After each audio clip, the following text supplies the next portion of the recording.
I'd like you to turn your Bible to the book of the Psalms, please. We're going to read Psalm number 3.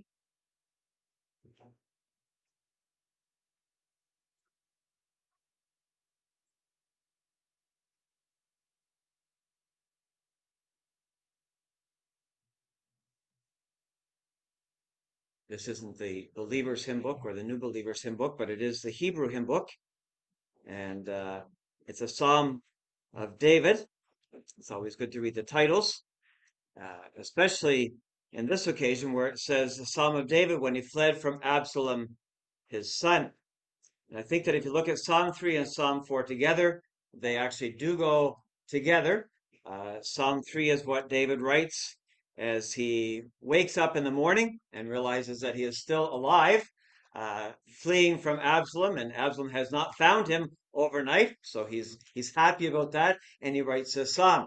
And then in Psalm 4, we come to the end of perhaps the very same day, and he takes up his pen and he writes another psalm, and he says, I've come to the end of the day, and now I'm going to lie myself down and I'm going to sleep again. The Lord looked after me last night, and the Lord can look after me tonight again. So let's read Psalm number 3.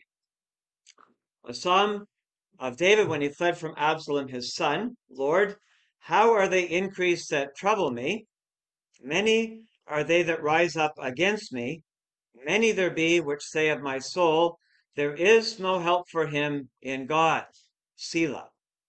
But thou, O Lord, art a shield for me, my glory and the lifter up of mine head. I cried unto the Lord with my voice, and he heard me out of his holy hill. Selah. I laid me down and slept, I awaked, for the Lord sustained me. I will not be afraid of 10,000s of people that have set themselves against me round about. Arise, O Lord, save me, O my God, for thou hast smitten all mine enemies upon the cheekbone. Thou hast broken the teeth of the ungodly. Salvation belongeth unto the Lord. Thy blessing is upon thy people. Selah.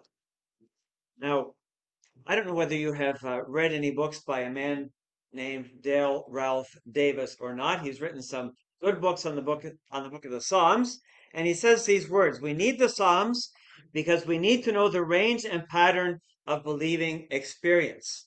And so when we come to the book of the Psalms, what we find is this: there are men that really express what is happening in their lives. They're honest with God and they're honest with each other.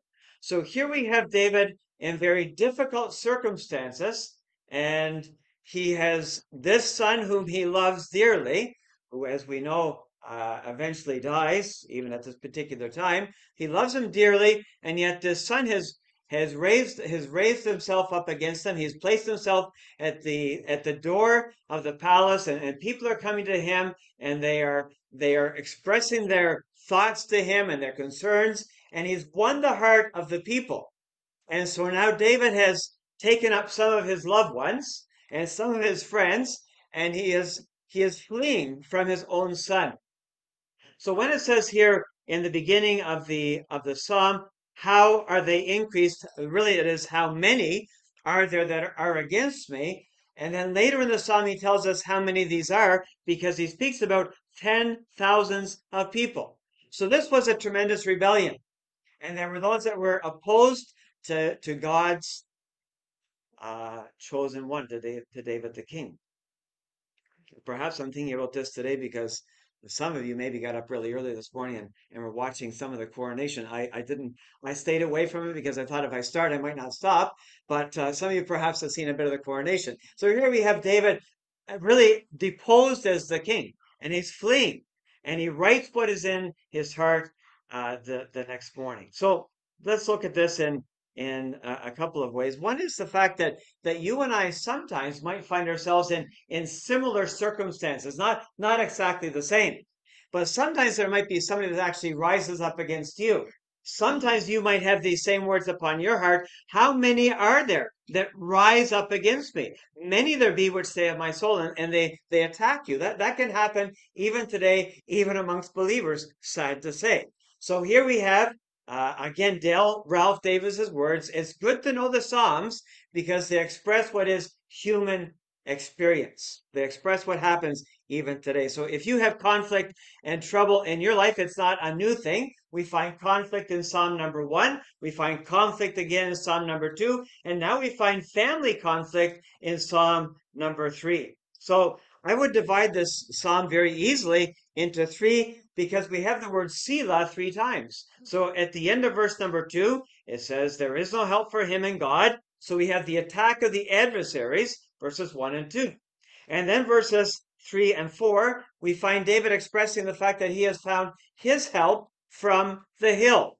Where am I going to look for my help? He says, the only place that I will find help from is from the holy hill. I will find my help in God. That's verses 3 and 4. And then verses 5 through 8, David finds himself sleeping and being sustained by God.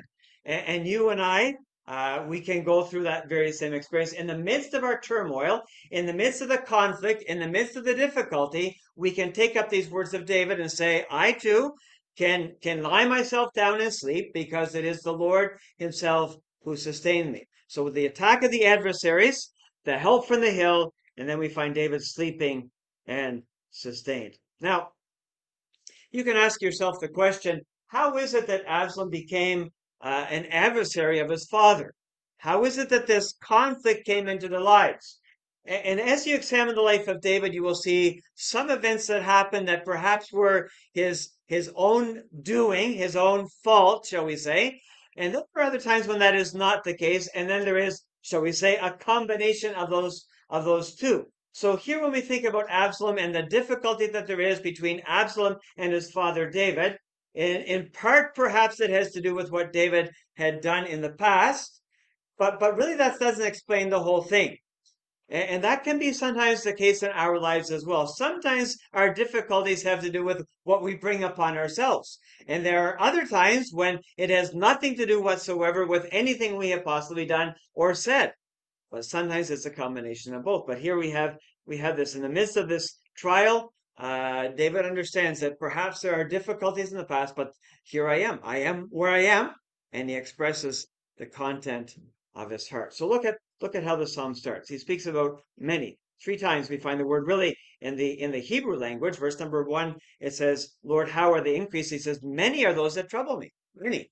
And then he says, there's many that rise up against me. And then he says, many there be which say of my soul. So David couldn't count them. But amongst these adversaries, not only did he find his son Absalom, that he loved so much, but he found, for example, Ahithophel. And there were others that were his friends, and now they are his foes. And again, that can sadly happen even in 2023. They were obviously influenced by a very popular leader, somebody that could open their mouth and speak soft words and kind words and compassionate words to the people that came to the gate, and he won their heart over. And so here we have David, and their comments perhaps were stinging to him. Look at what it says in verse number 2. Many there be which say of my soul, there is no help for him in God. They were not limiting God. They were not saying that God couldn't help anybody, but they were saying God has abandoned David. David is the anointed one? Well, he was, but he no longer is. Absalom is the one. We have sung, we have cried out, long live King Absalom. And so their allegiance had changed, and David understands that they are saying about him, for you, David, there is no help in God. God has left you. You have gone too far this time. You have taken one step too far down that road, and now there is absolutely no help for you in God. So those comments surely would have stung the heart of David at that particular time. But David knows that that is not actually true, because David looks back in the past, and he'll get back to this in this psalm and in Psalm number 4 as well. And David will tell him this, that the Lord has preserved me in the past. And he mentions that in verse number 6 and verse number 14 of Psalm number 8. Don't look at Psalm number 3, but Psalm number 8. He says, the Lord has preserved me. I know that the Lord is still with me. And so David, despite the attacks that were coming his way, he rested in the God that he knew, the God of the experience of David in many years in the past. But look at verses 3 and 4. He says, Thou, Lord, art a shield for me. But before he says that, there's that little key word, but. So he says, it doesn't matter so much what everybody else is saying about me. And it doesn't matter so much about what people are thinking about me or saying to me. He says, I understand this, but thou, Lord, art a shield for me. Now, when you think about a shield, I'm not sure whether any of you ever have been in the Canadian Army or not. I certainly wasn't and have no intention to be now at my age. I think I'm completely disqualified. But when you think about a shield, it's usually something we carry in front of us. But that's not really the idea here. And if you have a Newberry Bible, as I happen to have here today, it says it's a shield about me. It means it's a shield all around me. So he says, yes, people might be attacking me, but he says, all around me, all about me, in front of me, beside me, behind me, I have God. And he says, thou, Lord, art a shield for me. Now, David, obviously, being a king, had the responsibility to write a copy of the law. So a copy of the law, we would say maybe it's the first 5 books of the Bible. And amongst what David would have had to write out by hand, not like we do today, perhaps, and we type it out, and it's maybe a lot easier. But David wrote out by hand these words from Genesis chapter 15. After these things, the word of the Lord came unto Abram in a vision, saying, Fear not, Abram, I am thy shield and thy exceeding great reward. So he says, what God was for Abram, or for Abraham if you prefer, God is for me as well. And although the attacks might be coming from every side, and maybe they're coming from behind me, he says, thou art my shield. You're around me, you're protecting me in these difficult circumstances in which I find myself. Even my best friends have turned into my enemies. Even my son has risen up against me. So we're into verse number 3. And then he says, not only is the Lord a shield for him, he says he is also my glory. Now, David understood this. The only source of glory that I have is God himself. It is God who has installed me on the throne here in Israel, and God is the source of my glory. I have no glory of my own. So he says, God is my glory. You'll get this word again down in Psalm number 4, translated in a different way, but we'll have to leave that for a different occasion. But he understood this. The only glory I have is the glory that God himself has given to me. But then he says, not only is God my shield, not only is God my glory, but God is also the lifter up of mine head. Now, to get the whole story, we would obviously have to go back to 2 Samuel and read a number of chapters, which we're not going to do today at all. But you will remember this perhaps in your reading, that back in 2 Samuel chapter 15 and verse number 13, he's fleeing and his head is covered. He's got his head down and his head is covered, and he's fleeing from Absalom and all those that have gone with Absalom. So his head is down. But now he says, God is the one who lifts up my head. He is confident in this, that yes, I had to leave and I had to have my head covered and I had my head down and I was fleeing for my life. There were some that were helping, but there were many that were against me. I was fleeing for my life. But he says there's coming a time when God himself is the one who is going to lift up my head. Now, David obviously had men that were on his side, men that would take some action, some that David didn't want them to take. You will know how Absalom died and all that. But David understood this. The only one that really can help me is God himself. And we get that again in Psalm number 4. He expresses this tremendous confidence in God and the help that he finds in him. So he was dishonored by man, or by men, if you wish. He covered his head, but he was going to be honored by God himself. So not only here does he write about what God is, he is a shield, he is his glory, he is the lifter up of his head, but he remembers as well what God does for him. Because he says in verse number 4, I cried unto the Lord with my voice. So he's looking back in the past to other experiences in his life. And you can think of many when David was persecuted, even by Saul. Before he took the throne, although he was anointed king. And David was persecuted on many different occasions. And you think about that javelin flying through the air, for example, or the times that he realized that I'm just a flea. I'm just a dead dog. He says, I'm nobody. But God had always heard his cry. God had always preserved his life. So he's remembering that in verse number 4. I cried unto the Lord with my voice, and he heard me out of his holy hill. So again, he's expressing this confidence in God himself, who had heard him in the past. And now in this present circumstance, he is confident that God is going to help him again. And again, if you come down to Psalm 4 just for a moment, it's not what we're going to look at today, but look at what it says in Psalm 4. Hear me when I call. And then he says, Thou hast enlarged me when I was in distress. So he understands this God in his holy, righteous character. He has heard me in the past, and he's enlarged me when I was in distress in the past. And that is why now when I call unto him and I ask him in verse 1 of Psalm 4 to have mercy upon me, I know that he is going to answer my prayer. He is going to hear my prayer. So here in Psalm 3, he has woken up in the morning and he's still alive and he's still well. And he says, God, I cried unto thee with my voice. And God has heard me out of his holy hill. God has heard me. I'm not in the city of Jerusalem. I'm not in the city of God right now. I'm fleeing. But God, from his very presence, he has heard me. And then he says, Selah again. Now, when we think about this particular phrase that we find in verse number 4, remember what it says. Remember what David writes in Psalm 34. The eyes of the Lord are upon the righteous, and his ears are open unto their cry. So David cried with an honest heart, and God heard him. And you and I surely have experiences like that in our past as well. When we found ourselves in dire circumstances, in danger perhaps in a certain sense, and we've cried unto the Lord, and we found out that his ears are indeed open unto his cry, our cry. So look with me now at verses 5 through 8. He says, I laid me down and slept. So now we're looking at David sleeping and David being sustained. He says, I laid me down and slept, and I awaked. It wasn't so much that David did what some of us would have done.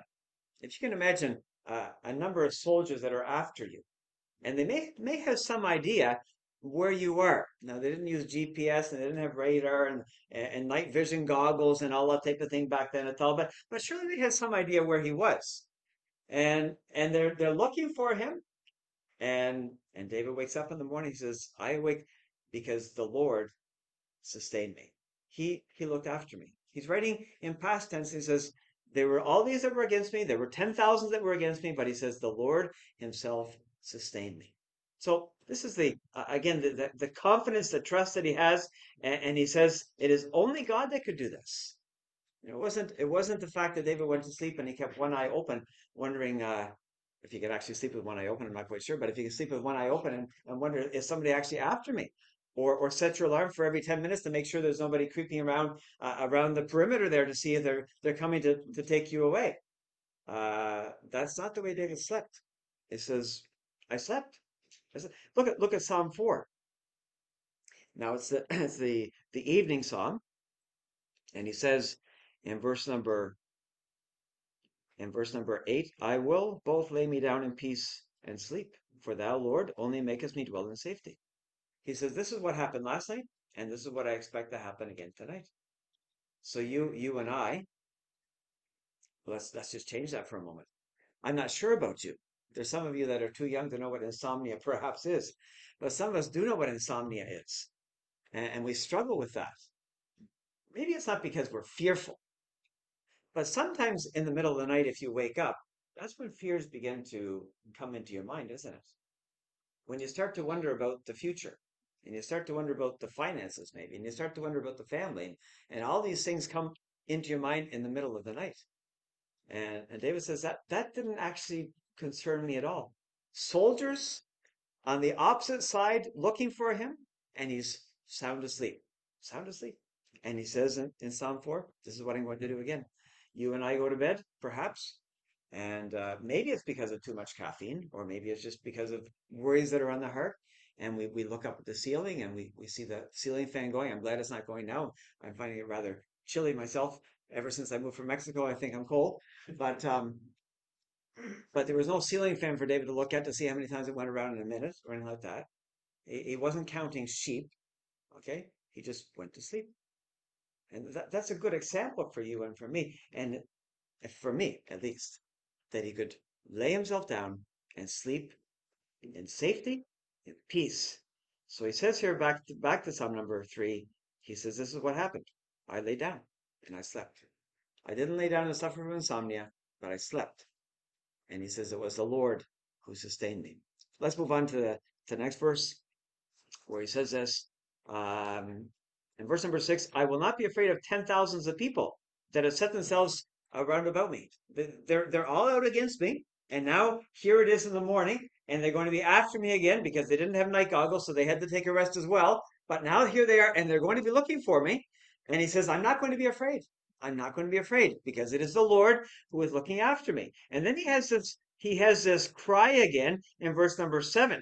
And he says, Arise, O Lord. Where did he get this? I think he got it from Numbers chapter number 10. And it came to pass when the ark set forward that Moses said, Rise up, Lord, and let thine enemies be scattered, and let them that hate thee flee before thee. So David, again, who knew the Old Testament, obviously, who wrote out the Old Testament, the law of the Lord, he says, this is what Moses wrote, and this is what I am crying as well. Arise, O Lord, save me, my God. This sincere cry right from the deepest part of his heart, completely confident that God was able to do it. Arise. It's only God that can help me. And then we get this section that perhaps, like many other Psalms, make us a little bit uncomfortable, because he speaks in verse number 7 about the fact that there were enemies that were smitten upon the cheekbone, and the fact that their teeth had been broken. So, do you pray that for your friends and enemies, or for just your enemies? I doubt that you do. Now, there are different ways that we can look at verse number 7. Number one is he's looking at the past and saying, this has happened in the past. God has actually done this. And the other way that we find in other translations, he's describing the present. And he's saying, this is what God is actually doing. He is smiting all my enemies on the cheek, and he's breaking the teeth of the wicked. And then there is yet another way to look at it. And you'll find this in other translations, where it says, for example, strike all my enemies on the jaw, break the teeth of the wicked. So he's actually praying what we call an imprecatory psalm. Now, I'm not suggesting you start to pray imprecatory psalms, okay? And I'm not suggesting that we want our enemies to suffer, because that is not what the Lord Jesus taught us. But David is basically saying this: those who are against me are against God.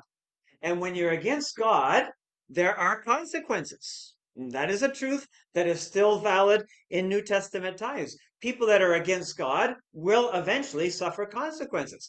It's not that you and I need to pray that God will punish them for something they have said to us or anything like that. That's not what I'm suggesting.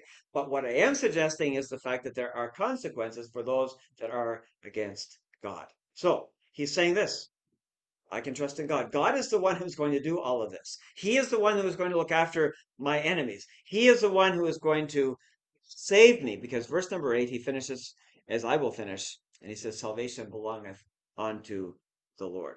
A great gospel message there as well. Salvation belongeth unto the Lord. And then he has this blessing upon the people of God. What would be the blessing?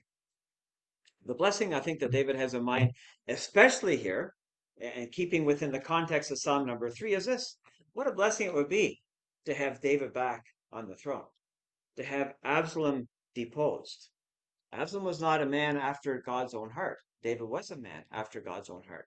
And so to have David back on the throne would be a blessing upon all the people of God. So when we look at the Psalms, we find the experiences of David and other men, but there are many things that we can learn for our own lives today as well. There might be some that trouble us. There might be some that are against us. There might be some that rise up against us. But David expresses this tremendous confidence that God, in his time, and God in his own way, will work out all these things. May God bless his word.